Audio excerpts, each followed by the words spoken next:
As harrowing images of Gaza's starving children fill every screen, support for the war has plunged in the United States, which is Israel's biggest backer. And within Israel itself, there's a growing rejection of their government's actions. A major TV journalist and presenter this week called it a moral failure.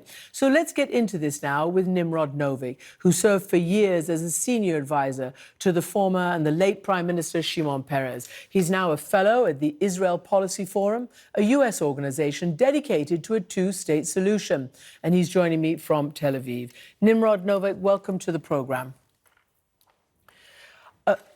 Thanks for having me. Can I start by asking you to react really to the accusation now inside Israel from some Israelis of a moral failure, particularly when it comes to the starvation of these children and other civilians inside Gaza? At what point do you think the Israeli government needs to fully change its access for tons and tons and tons of trucks to go in? The point to change was a year ago, when the primary objectives of the war have been accomplished. And the primary objectives were basically three, two of which were accomplished a year ago, and that is dismantling the Hamas military formation and its governance. The third was hostages, and they are still there, 50 of them, 20 alive. That was the time to change course. But when the war drags on beyond its purposeful phase, many things begin to go wrong, including, and perhaps primarily at the moment, the issue of humanitarian situation, the catastrophe of humanitarian situation in Gaza. I believe that in Israel, there is a sea change over the last couple of weeks. And I think that three factors contribute to the change. One was that the international community moved from futile expressions of concern to taking actual steps. And it attracted attention back home here. The second thing that happened was that the Israeli media, which for a long time self-censored those images, there was a total disconnect between what the world saw and what Israelis were allowed to see. And that was not government censorship, it was self-censorship by the media.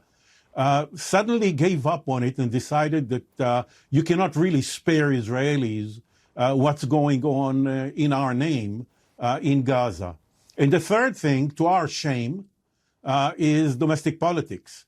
That is to say, once the Knesset, our parliament, went into a 3-month recess, suddenly the prime minister has the political room to maneuver and act in contradiction to those who hold the power in his coalition, the extreme elements in Israeli society, and suddenly has the freedom to do the right thing and allow everything that was prohibited previously, including the airdrops and the opening of the passages that you discussed previously. Mm-hmm. But he's not doing that yet. There's some have called it performative airdrops that Israel is doing and other Arab nations and other allies are contributing to. But the big opening of the hundreds and hundreds of trucks per day that need to go in just to achieve some kind of baseline normal nutrition and medical situation is not happening yet. There's a constant blaming and trading of accusations of who's to blame for the violence and the looting. It may be wishful thinking on my part, but I've got the sense that it has been ramping up on a daily basis, not to the extent that it used to be, 600 to 700 trucks a day, that your previous guest noted is essential to flood the market. But still, I believe that we are in the process, not the airdrops, but rather the ground transition, including from Egypt. There was an Israeli team in Cairo last week to coordinate this. But mind you, it was only on Saturday, this last Saturday, that Netanyahu convened an emergency cabinet session, realizing that an international tsunami, diplomatic tsunami, is approaching our shores and realizing that the Israeli public becomes aware of it more than ever before.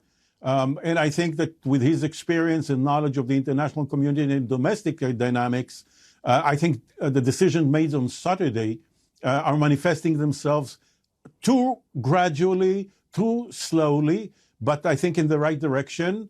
And I'm hoping that Envoy Steve Witkoff will play the adult in the room and put an end to the mutual accusations between Israel and the UN and everybody else. And rather than focus energy on who's to blame, coordinate amongst them so that things change substantially. I noticed, and I want to pick up on what you said. He had to Netanyahu have a Saturday cabinet meeting, and that, of course, as most people understand, is Shabbat, and it would have excluded the Orthodox nationalist hardliners who control his government from attending. So he was able to move a little bit, have a little bit of room for maneuver on a Saturday.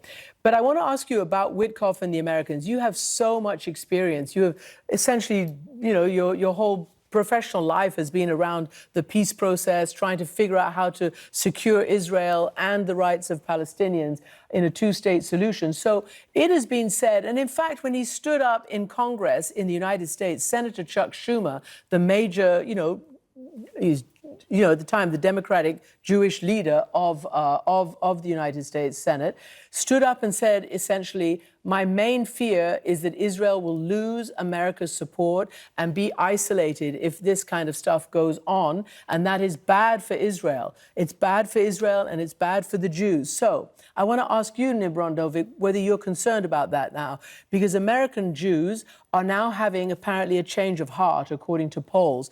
This is a statement from the Union for Reform Judaism on behalf of America's Reformed Jewish movement, which makes up the majority of American Jews. Quote, denying basic humanitarian aid crosses a moral line. Blocking food, water, medicine, and power, especially for children, is indefensible. Let us not allow our grief to harden into indifference, nor our love of Israel to blind us to the cries of the vulnerable. Does it feel like a sea change for you? Because next I'm going to read to you the polls that are also not looking good for Israel right now, the polls in the United States. Yes, I think we're losing primarily the younger generation that feel that they cannot identify with the Israel as it is governed today. And I make a sharp distinction between the government that is controlled by the most extreme elements in Israeli society, who represent about under 10% of the population, too much in my mind, but nonetheless marginal, and the rest of the public. I mean, it is no accident that over months now, an overwhelming majority wants the government to end the war, bring the hostages back, even if that means that Hamas remains. Now, I don't think that that's the option. I think there is an option where we end the war, bring the hostages, and there is an alternative to Hamas in Gaza. But even if that were not the case, still the majority would like to see that. Look, as you pointed out, there's no doubt that America's support is a central pillar of Israeli national security. We cannot afford to play games with that. Anybody in Israel who took it for granted got the lesson when we had 3 rounds of fighting with Iran, 2 last year and 1 this year, the 12 days. In all 3, American orchestrated regional security system under CENTCOM, the Central Command, helped protect Israel from the incoming hundreds and hundreds of missiles and drones from Iran. The strategic relations with the United States are absolutely essential for Israel's long-term security. And therefore, yes, I'm very much worried about it. I think it is reversible. But for that to be reversible, like everything else, we need a change of policy in Jerusalem. Well, I'm going to ask you about that. You led me right into it. So a new Gallup poll shows American approval of this Israeli military action at 32%. That's a new low. A Pew poll in April shows a majority of Americans, 53%, expressing unfavorable views of Israel, even amongst some, and particularly, as you say, the younger generation of Republicans in the United States. So when you say we need a change, and we must hang on to American support for our, for our survival and our existence, a former prime minister from, I guess, your party, Labour, Ehud Barak, is calling Israel increasingly a pariah state, but he's saying that, there has to be a rise, a peaceful, uprising, essentially, and peaceful civil disobedience to get rid of the Netanyahu government. What do you think? Is that something that you think is possible? Opposition leader Yair Golan, he's a reserve major general in the IDF, says Israel is on the way to becoming a pariah state among the nations, the South Africa of yore, if it does not return to behaving like a sane country. I worry about our standing in the international community, but I must confess I worry more about us looking in our own mirror. Our conduct over the last 3 years has been anything but the Zionist vision and the values of our Declaration of Independence. I heard Barak and I heard Yair Golan and others calling for a similar approach. I've been humbled by two major failures to predict Israeli public reaction. I did not anticipate the explosion of pro-democracy energy in the Israeli streets in 2023 when Netanyahu was orchestrating a campaign of legislation to undermine the independence of the Israeli judiciary. And I didn't expect hundreds and hundreds of thousands to be in the streets for 39 consecutive weeks to stop it, and they succeeded. And my second failure was that after October 7th, with the demonstration of the wrong strategy of feeding Hamas, of feeding the beast to the point that it exploded in our faces, the anger about it, and the fact that in the ensuing months the government was MIA when we needed it most for those affected, that anger did not manifest itself as I had expected with greater demonstrations than in 23. There are all kinds of reasons for it, all kinds of explanations. Probably the most persuasive is that most Israelis were both exhausted after 23, but even more so, felt that it was improper to go to the street and demonstrate while our children are fighting, as it might be misinterpreted as lack of solidarity with the troops. So we have not seen the kind of demonstrations, even though we do have demonstrations, and I was supposed to be at one, but I preferred your forum for once.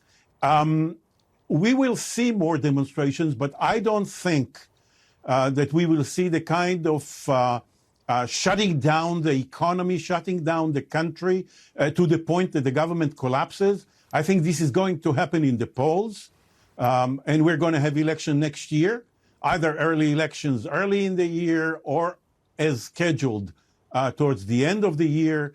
But I'm afraid that we have to survive a few more months with a government dominated by self-identified Jewish supremacists, by messianic annexationists, by homophobes, xenophobes, self-identified as such, that Netanyahu chose to associate himself with, and now he is dragged by them in awful directions. So we do have a pause, 3 months of the parliament recess, where he's more free to do the right things by what we believe should happen and by the international community.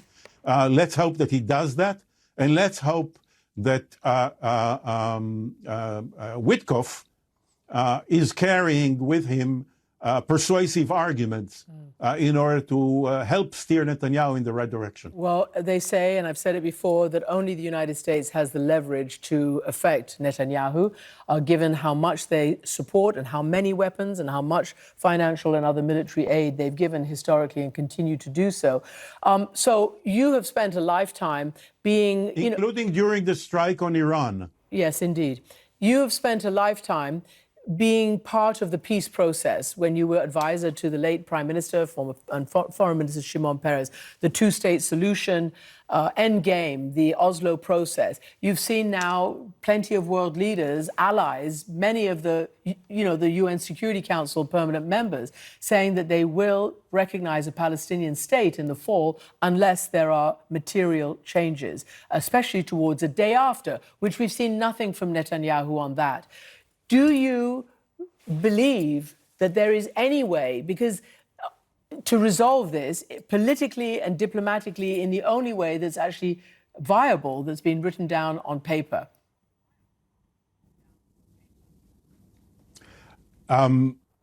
Israeli-Palestinian relations and the eventual two-state solution, which I believe in as the only viable option, is not going to happen by outside pressure. It will come from the two peoples, just as what we did with Egypt peace and with Jordan. It will come from the two peoples. One has to admit that after October 7th, positions were hardened on the Israeli side. In the wake of the 22 months war in Gaza, positions have been hardened on the Palestinian side. And therefore, even if we do have an alternative government a few months from now running Israel, it's not going to be a bunch of peaceniks who are going to run to Ramallah to embrace President Abbas and sign a peace treaty with him. But I believe that any alternative government that exclude those lunatics that I referred to earlier will change course in a very substantial way.